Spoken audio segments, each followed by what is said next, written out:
The handcuffs bit into his wrists. Shame burned his insides. He, a soldier, was now a criminal. His name echoed in the sterile airport terminal, a name now synonymous with betrayal.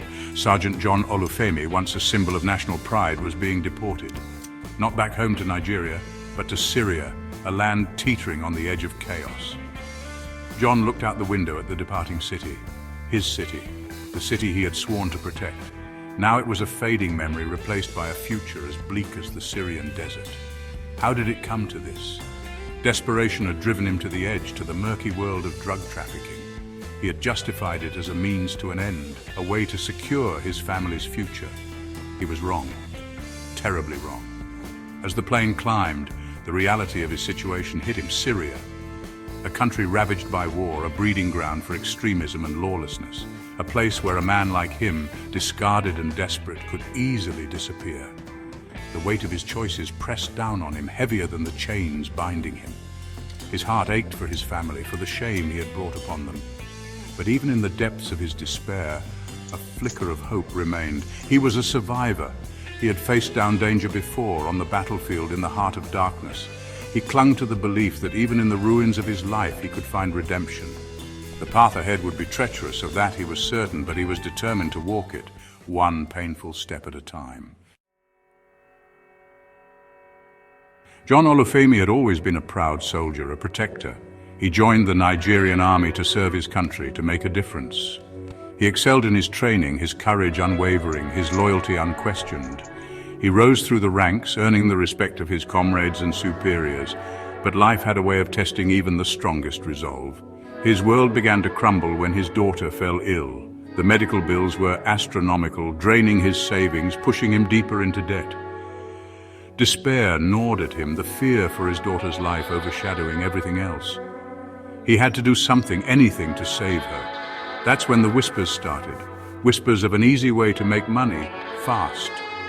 The decision to traffic drugs was a descent into darkness, each step taking him further from the man he once was. The guilt was a heavy burden, but the thought of his daughter's life hanging in the balance fueled his desperation. He told himself it was temporary, that he would stop once she was better. But the abyss of the drug trade had a way of pulling you in, of making you forget who you were. The money was quick, the risks even quicker. He justified his actions as a necessary evil, but deep down he knew he was on a dangerous path. He had abandoned his morals, betrayed his oath, all for a chance to save the one thing that mattered most. He was living a lie, and the truth he knew would eventually catch up with him. The knock on the door came at dawn. John's heart hammered against his ribs. He knew they were here for him. His world collapsed as he was dragged away, the accusations ringing in his ears: drug trafficking, treason, conspiracy. His trial was swift, the verdict harsher than he could have imagined. His pleas of desperation, of love for his daughter, fell on deaf ears. His sentence: deportation to Syria, not imprisonment, not rehabilitation, but exile to a war-torn land. It was a punishment designed to break him, to erase him. He was stripped of his rank, his dignity, his identity. He was no longer Sergeant John Olufemi, the decorated soldier. He was just another criminal, another pawn in a geopolitical game he barely understood. The journey to Syria was a blur of fear and uncertainty. He was a stranger in a strange land, his past haunting his every step. He was processed like cattle, herded from one holding cell to another, his fate uncertain. The Syrian officials viewed him with suspicion, a foreigner dumped on their doorstep, a problem to be dealt with. He found himself in a crowded refugee camp, surrounded by the lost and the broken. The air was thick with despair, the stench of human misery suffocating. He was a soldier without a war, a man without a country, adrift in a sea of suffering. Syria was a living nightmare. The air was thick with the smell of dust and decay, the echoes of war a constant hum in the background. John, stripped of his past, was just another face in the crowd, an anonymous figure lost in a land ravaged by conflict. He learned to navigate the labyrinthine streets of Damascus, his senses on high alert. The city was a tapestry of beauty and destruction, ancient history juxtaposed with the scars of recent battles. He witnessed firsthand the devastating effects of the Syrian drug trade.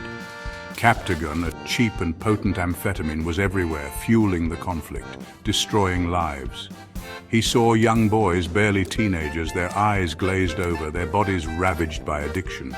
He saw families torn apart, their futures mortgaged to the insatiable appetite of the drug lords. He thought of his own daughter, of the desperation that had driven him to his own moral compromises. He had sought to protect her, to shield her from harm, but in his quest to save her, he had contributed to the very forces that were destroying countless other families, other daughters. The irony was a bitter pill to swallow.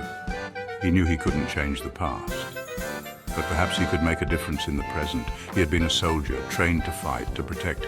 Could he use those skills not to wage war, but to combat the insidious enemy of addiction that was tearing apart this land and its people?